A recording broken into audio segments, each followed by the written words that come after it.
Yan, may mga namamasyal na rin dito. Yan, at ngayong umaga ay may mga namamasyal dito mga bayan. Ayan kung inyo makita doon sa dulo papunta na dito.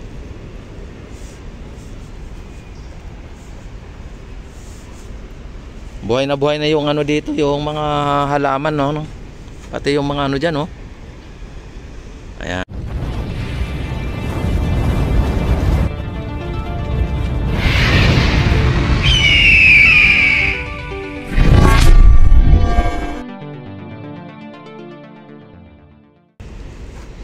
Talagang napakaganda dito mga bayan, kahit na ganitong oras ay mainit ang sikat ng araw, pero dito mga bayan ay may masisilungan ka dito na mga puno katulad nito.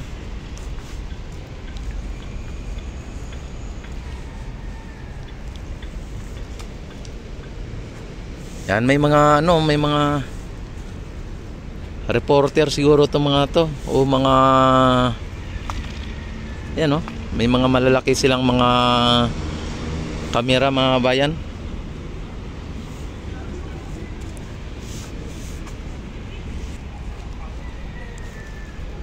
Ayan, mukha tang mga media ito. Yan, at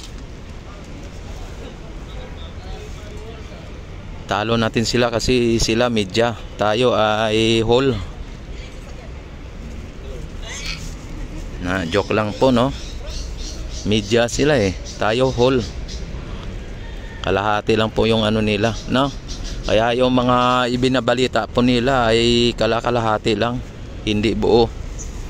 Kaya tawag ay media joke lang po, joke, huwag kang magagali.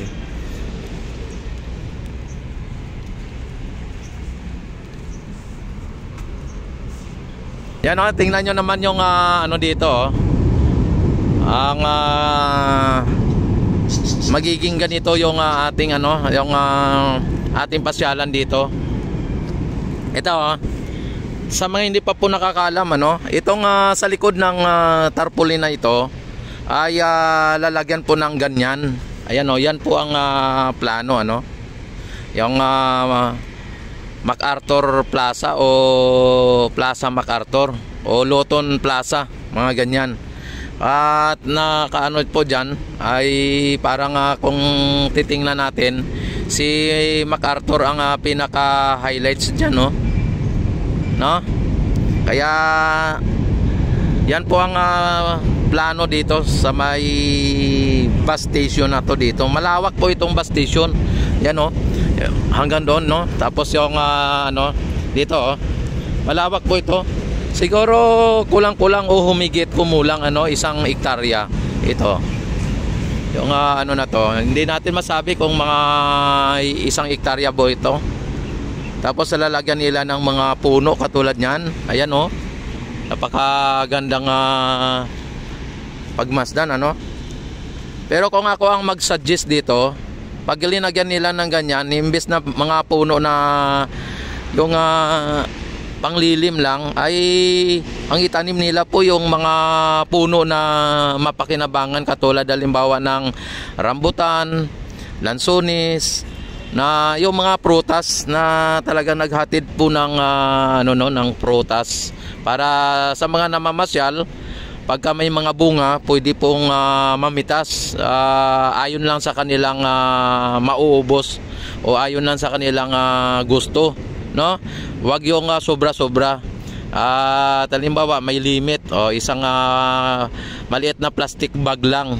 Yan, ganon ang bawat isang grupo. Isang maliit ng plastic bag lang kailangan. Ayan. Tapos walang magtatapon ng balat kung saan-saan. Mayroong naka-segregate na mga trash can. Kailangan doon ilalagay. Ganon. At napakaganda po nito kung sakali, Kasi malawak din po ito. May mga ganyan kasi sa ibang bansa na talagang pagka magpunta doon sa pasyalan nila, parang forest yun Tapos ang tinanim doon hindi basta ng mga puno na ano, kundi yung mga prutas. Tapos pagpasok mo may ibibigay sa iyo na plastic. Tapos pwede ka doon mamasyal, may mga ano doon, may mga park doon. Tapos yung pwede ka nang manguha ng mga prutas. Ayon lang doon sa laki ng iyong lalagyan ng na plastic. Tapos huwag kang huwag kang kakalat-kalat kung saan. Ganon. Napakaganda. Ito nga Quezon Bridge mga bayan, dito po linagay yung fireworks nung nung inauguration nung nakaraang linggo, no? Kaya napakaganda po at itong Quezon Bridge na ito ay talagang magiging magiging popular po ito kapag ito ay laging dinadausan ng mga event no. Tapos itong esplanade na ito talagang napakaganda po ang hangarin dito ng ating presidente o ng ating pamalaan na ang Ilog Pasig ay bigyang buhay muli mga bayan. Sa mga baser po dyan ay talagang pikit, inggit pikit na lang po kayo, no? Yan. O, kung sa mga hindi pa po nakakaalam ng plano, ito po ang mga plano kasi mga bayan. Umpisa natin dito sa Intramuros na side para makita po ninyo yung ang kinagandahan. Ito po, dito po ang Manila Bay. Yan po ang Yan, para ipaulit-ulit lang po natin diyan. Ayan ang Parula Housing o Delpan. Ayan, Delpan Bridge mga bayan. Ayan dito po yan sa Intramuros, no? Yan po. Tapos diretso po yan ang Escolta, Quinta Market. Yung Quinta Market mga bayan, yung dyan, no? Yung nandyan. Quinta Market po yan. Yan Manila. Yan nakalagay Manila. Yan. Tapos didiretso po yan sa yung esplanade man. At kabilaan po yan kabilaan ang lalagyan ng esplanade. Hindi lang po yan one side kabilaan po yan. Yan Manila. Tapos Malacanang. Yan yung Malacanang Tapos Lambingan. Yan Santa Ana. Yan papunta na po dito yan sa Mandaluyong Mandaluyong. Ayan Mandaluyong. Yan tapos Makati. Ayan Makati. Yan. Hindi yung kinakamot yung Makati po yan na lugar, no? Hindi yung Makati na kinakamot, joke lang. Yan tapos pagka Pasig. Ayan Pasig. Tapos ng Pasig ay dadako diretso sa Taguig. Yan, napakalayo na 'yon, Taguig, di ba? Tapos ang diretso diyan sa may dito na sa Pinagbuhatan, Rizal na po 'yan.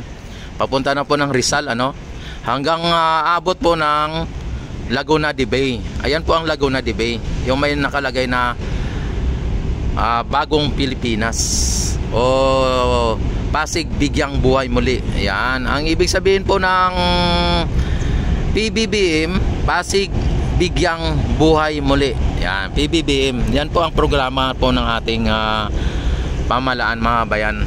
Pagka ito ay natapos, kabilaan ng Ilog Pasig ay napakaganda po. Tapos usubong po ang mga maliliit na negosyante. Siyempre yung mga maliliit na negosyante ay magki-create po yan ng mga more job. Yan, halimbawa sa isang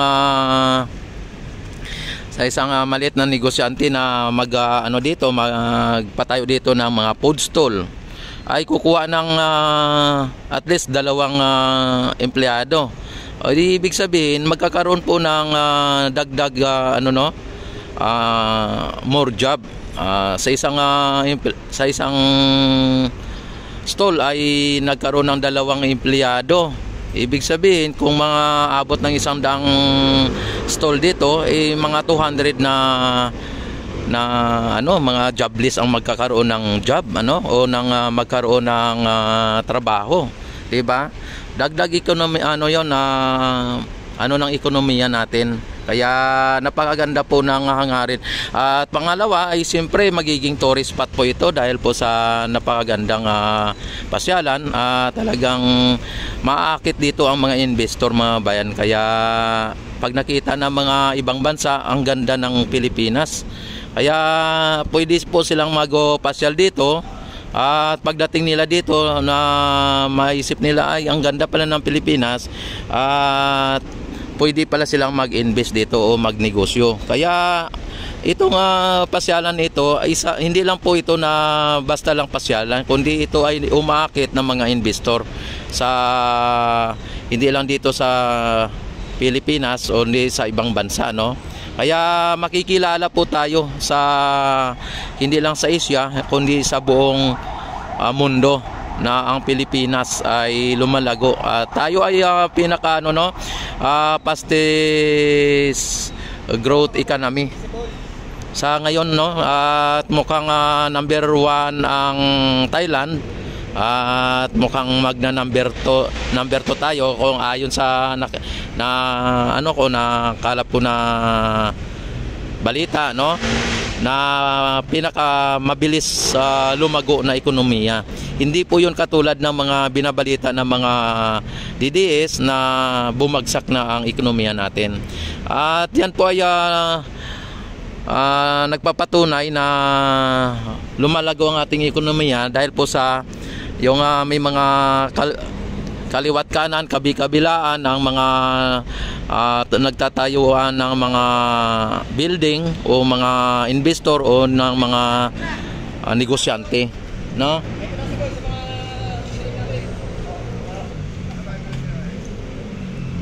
Yan, ito po ang Loton na Loton ferry station. Lang to, temporary close lang po ito, no? Kaya napakaganda po.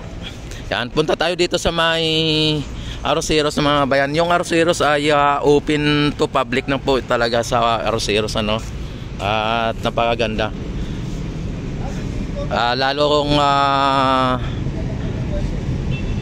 Lalong gaganda ang Arroceros Forest Park, mga bayan, dahil po sa connecting dito sa may Esplanade, mga bayan.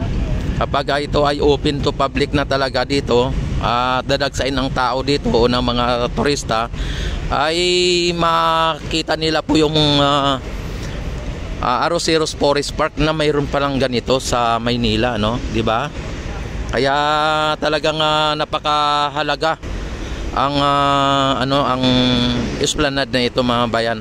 At kung sakali ito ay matapos na ng kabilaan ng Esplanade, ay asahan po natin wala na po tayong makikita pang mga basura dyan sa may Ilog Pasig. Talagang bantay sarado na po yan, kasi yung Esplanade, mga bayan, ay may mga nakatalagang mga security. Katulad dito, may mga security dito. Ayan, si sir. Yan ang security dito ay alam ko 3 nandito. Maliban sa may diyan sa may Forest Park, may dito, ayan si sir, may sa may ng motor, ayan si sir. Tapos ang dito, inaayos na po nila dito. Ito ang magiging main switch ng Ilog Pasig Esplanade, mga bayan, sa may dito sa Aloton area at maging dito sa may Arroceros, ito ang pinaka main switch. Pagka pinailaw nila po, ito po, dito po ang na pinaka main source, yan, main switch niya. Kaya napaka dito, napaka ganda, mga bayan. Yan. Tapos yung itong Quezon Bridge, mga bayan, ay alam ko lalagyan po ito ng mga ilaw dito. Yan, tawag nito, additional nila ng ilaw dito sa ilalim at maging dyan sa may pinaka taas, lalagyan nila ng ilaw yan. Sir, morning. Ay, sige po. Ayan. Yan, dito yung hagdanan, mga bayan. Kung hindi po mula nung inauguration mga bayan, ang ano na to ay dito din sana ano si First Lady ano. Yan, may mga ilaw po itong ano. Itong hagdanan na to, linagyan nila. Ayan po ang ano ang programa mga bayan Pasig, Bigyang Buhay Muli, PBBM. Yan, ganun po yan no. Ito ang Arroceros Forest Park mga bayan. Yan, pupunta tayo dyan mamaya-maya no. Ayan no, yung Arroceros Forest Park mga bayan. Hindi tayo makaano dyan ano kasi may ano tawag dito, hindi walang signal dyan ano. Yan, mamaya ay ano ako dyan, magkuha ako ng video dyan ano, para i-upload ko para makita din ninyo yung Arroceros ano, dyan sa loob. Yan, sa ngayon dito lang muna tayo para sa ganun ay maka-live tayo ng maayos kasi dyan sa loob ng Arroceros mga bayan wala pong ano dyan, wala pong signal. Para ka lang talaga nasa gitna ng kagubatan. Ayan o, ang ganda ng ano natin dito ng view. Ang ganda ng view mga bayan.